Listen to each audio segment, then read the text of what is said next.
All right, here we are on a beautiful rainy day here in Washington. I kind of figured now's a good day to do a update on the arches we have for our grapevines we made this year. So what we have here is just these arches that we made out of hog panels. So you can see the grapevines have really filled in nice and thick, and they're kind of tapering off on this side, which will be real nice. So next year when we build the rest of these, we're going to plant more grapevines on this side. So we'll have really thick on both ends of it, and then kind of encourage these to grow over and really kind of seal this in. We were able to cover this, so we didn't have hardly any loss to birds this year. The only loss we did have was like bees and the wasps kind of getting in through here. So it really increased our yield, which we are really excited about. So we're pretty excited about the growing season next year, that we'll get an even larger crop since we're going to fill the center in with a few more grapevines. So the other thing I wanted to do an update on was actual propagating these grapevines. I did propagate some of these, and I did actually get more than 50% of them to come through. So let's head down to the greenhouse and I'll show you how much growth we have on those in just one season. All right, so here we are down in the greenhouse. So I separated these out. So the ones that are over here in this tote are actually going to be the purple seedless, and the ones that I have in these pots right here, these ones are actually the green grapes. So these ones over here, these are the two that really took off the best. There's another one that has a little bit of small roots on it, another planter, but I don't think it's going to make it because it doesn't have so much nice, good green growth out of it. I'm still going to hold on to it all winter. I'll bring it into the greenhouse to keep it from freezing and hope for the best next year, but I'm not too hopeful. But this one over here, you can really see this one just took off, and that one's almost 3 feet tall. So these two really took root well. Now these purple ones, and I can't remember the species of these grape. Me and my wife are really trying to go through all of our old notes and stuff we have and find them, because these purple ones just took off just crazy. So these were all cut at the same time. So you can see this one here, this is the top of it here. This is almost, I'd call it maybe about 2.5 feet tall. But this one, purple one, this one just took off like a rocket. So this one actually came over here and grabbed our peach tree. So you can see this one vine is almost 6 feet tall. It's almost as tall as me when I pull it up straight. So it actually got a little grabbers here and was grabbing a hold of our peach tree while the peach tree was going up into the tree. And then there's one other small one back here that's coming off as well, and it's about 2 feet. So the purple grapes really took off really well.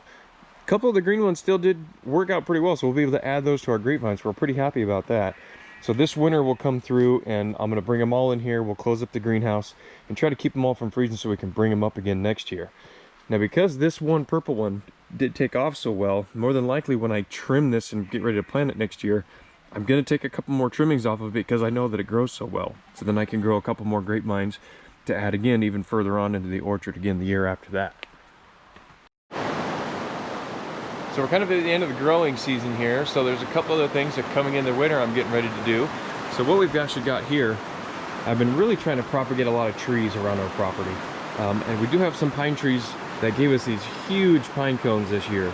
And I can't remember what type of tree they are. I've kind of limited it down to 2. Once I find out for sure what it is, I'll kind of put an update on there. But you can see each one of these has got 2 seeds on it. So if you break this open and kind of get what you're called like pine nuts is what some people call them. I guess the conditions have to be perfect for these trees to actually give these huge pine cones, so it's pretty hard to come by. So we're pretty lucky that we actually found 3 of them this year that came on our trees. This one the animals knocked off, so unfortunately it's been on the ground. So what I did is I brought it down to my greenhouse and put it in an area where it was trapped in a tote to really try to kind of dry it out.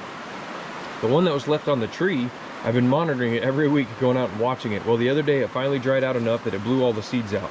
So I just spent about an hour walking around the whole base of the tree, kind of collecting a lot of the seeds that were able to dry, just letting Mother Nature do what she does to dry them out. So now I'm going to come through and break all the seeds off. So if you look here at the base of this, there's 2 little tiny seeds down at the base of every one of these little, I don't know exactly what you would call it, as they fall off of the tree. So each one of these has 2 seeds on it. So there's at least a couple hundred seeds in here. And then luckily enough, a couple of my neighbors around here, they've been growing some other trees. So they gave me some other acorns that I'm going to try to get some seeds to grow with this.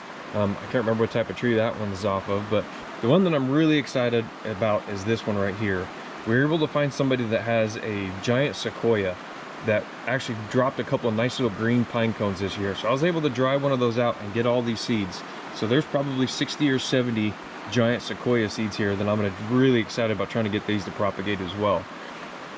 So hopefully this will all work out for me. So this is another little winter project here that I'm kind of taking on, is let's winterize these and get these ready to go in the ground as well. Alright, so there's a quick update video on the grapevine arches and propagating those grapevines. We're really happy with the results. Having those arches definitely made it a lot easier to throw coverings over to keep the birds from just going through and just decimating your whole grape crop. So if you have a problem with that, maybe the arches is for you. Maybe it's not. Give it a try. We really enjoyed it. It really increased our yield, so we will definitely continue on adding those arches to all of our grapevines down the road. Well, I hope you found this video helpful. Hope you enjoyed it. Feel free to hit that like button. If you have any questions, throw them down in the comment section. I will answer any questions that you have. If you really enjoyed this, you want to join me with all my other projects and all my adventures, hit that subscribe button. Thanks for watching. Hope to see you around.